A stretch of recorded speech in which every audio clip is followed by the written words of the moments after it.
သူကညစ်ပတ်နံစော်နေတဲ့ကော်စောကြီးကိုမကြည့်လိုက်တဲ့အခါမှာတော့အောက်မှာဝတ်ထားတဲ့ကိုရီးယားဝမ်9 တန်းကိုတွေ့ရှိခဲ့ပါတယ်။အိမ်ပြန်ရောက်တဲ့အခါမှာတော့အဲ့ဒီငွေဆက်ကူတွေကိုအထူးဖော်ဆက်ထားတဲ့ဓာတုဗေဒအရည်ထဲမှာစိမ့်လိုက်ပြီးပေကျန်နေတဲ့အစွန်းထင်းတွေကိုချက်ချင်းစင်ကြယ်သွားအောင်လုပ်ခဲ့ပါတယ်။နောက်ဆုံးမှာတော့ငွေဆက်ကူတွေကိုအချောက်ခံဆက်ထဲထည့်လိုက်တာပေါ့။နောက်တနေ့မနက်မှာတော့သူကပတ်စံတွေကိုစီရီယယ်နံပါတ်စဉ်အလိုက်တေတေတက်တက်စီထားရင်းနဲ့ငွေဆက်ကူပေါ်မှာစာသားအချို့ရေးထားတာကိုသတိထားမိတာကြောင့်ဘဏ်ကိုသွားစစ်ဆေးခဲ့ပါတယ်။အံ့ဩစရာကောင်းတာကတော့အဲ့ဒီပတ်စံတွေဟာအယ်ဇိုင်းမားရောဂါခံစားနေရတဲ့အဖွားအိုတယောက်ရဲ့ပိုင်ဆိုင်မှုတွေဖြစ်တယ်လို့ဘဏ်ဝန်ထမ်းကပြောပြခဲ့တာပါ။အဖွားအိုဟာနေ့တိုင်းဘဏ်ကိုလာပြီးငွေ9,000 ဝန်းထုတ်လို့ရှိတယ်လို့ငွေထုတ်ပြီးတာနဲ့ဖုန်းတစ်ချက်အမြဲဆက်လို့ရှိပါတယ်။အဲ့ဒီအချိန်ကျမှသူအရင်ကတန်ရှင်းရေးလုပ်ပေးခဲ့တဲ့အခန်းဟာဒီအဖွားအိုရဲ့အခန်းဆိုတာကိုသူသတိထားမိသွားပါတယ်။ဒါဟာအိမ်ချမ်းမြေတန်ရှင်းရေးသမားအဖြစ်သူ့ရဲ့ပထမဆုံးအလုပ်လည်းဖြစ်တာပေါ့။သူကငွေသားတွေအပြင်အဖွားအိုခြံထားခဲ့တဲ့တပ်ပုံတွေနဲ့ဗန်စာအုပ်တွေအပါအဝင်အရေးကြီးပစ္စည်းအလုံးကိုတစ်တာတစ်လုံးနဲ့ထည့်ထားခဲ့ပါတယ်။အဲ့ဒီပစ္စည်းတွေကနေတဆင့်သူတန်ရှင်းရေးလုပ်တုန်းကစာရွက်ပေါ်မှာတွေ့ခဲ့တဲ့ဖုန်းနံပါတ်ကိုတတိယပြီးဆက်သွယ်ကြည့်လိုက်တဲ့အခါမှာတော့အဖွားအိုရဲ့တားဖြစ်သူကဖုန်းလက်ခံဖြေကြားခဲ့ပါတယ်။ဒါပေမဲ့တားဖြစ်သူရောက်လာတဲ့အခါမှာတော့သူ့အမေရဲ့ပစ္စည်းတွေကိုလုံးဝစိတ်မဝင်စားပဲပတ်စံကိုပဲလိုချင်နေခဲ့တာပါ။သူကပတ်စံတွေကိုဆွဲယူပြီးချက်ချင်းပဲထွက်ပြေးသွားပါတယ်။တန်ရှင်းရေးသမားကလည်းသူ့နောက်ကိုအသေးအတန်လိုက်ခဲ့ရတာပေါ့။မကြခင်မှာပဲသူတို့ဟာအနောက်တိုင်းဝစ်စုံဆိုင်တစ်ဆိုင်ရှိမှရပ်တန့်သွားပါတယ်။တားဖြစ်သူကဒေါသတကြီးနဲ့ရုံးရင်းဆန်ခက်ဖြစ်နေတုန်းဆိုင်ရှင်ထွက်လာပြီးတားဖြစ်သူရဲ့နာမည်ကိုတောင်းအမှန်တိုင်းခံမှန်းပြောဆိုခဲ့ပါတယ်။ဆိုင်ရှင်ကအဖွားအိုဟာသူမရဲ့သားအတွက်ဝစ်စုံတစ်စုံဝယ်ပေးခြင်းလို့ဒီဆိုင်ကို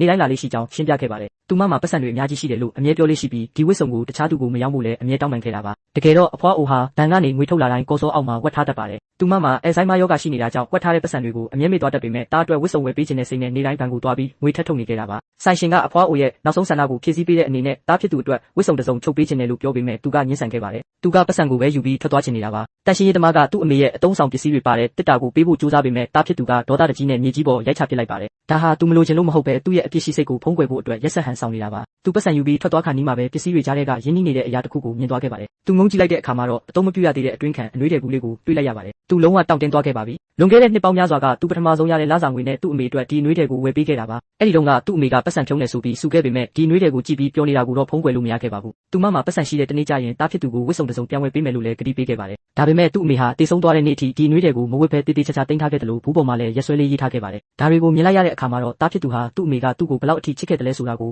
နားလည်သွားပါတော့တယ်။သူဟာနှစ်ပေါင်းများစွာသူ့အမေကိုပြစ်ပယ်ထားခဲ့မိပေမဲ့အခုတော့အရာအလုံးကနောက်ကျသွားခဲ့ပါပြီ။သူဟာဒူးထောက်လဲကျသွားပြီးထိမ့်မနိုင်သိမ့်မရရှိုက်ကြီးတင်ငင်ငိုကြွေးပါတော့တယ်။အဆိုးဆုံးအချက်ကတော့ကိုချစ်ရတဲ့သူတွေကွယ်လွန်သွားမှသာသူတို့ရဲ့မြတ်တာကိုနားလည်မိပြီးကျေးဇူးဆက်ခွင့်မရတော့တာပါပဲ။ကဲနောက်ထပ်စိတ်လှုပ်ရှားစရာကောင်းတဲ့ရုပ်ရှင်ဗီဒီယိုတွေကိုကြည့်ရှုဖို့အတွက်ကျွန်တော်ကို follow လုပ်ထားပေးကြပါဦး။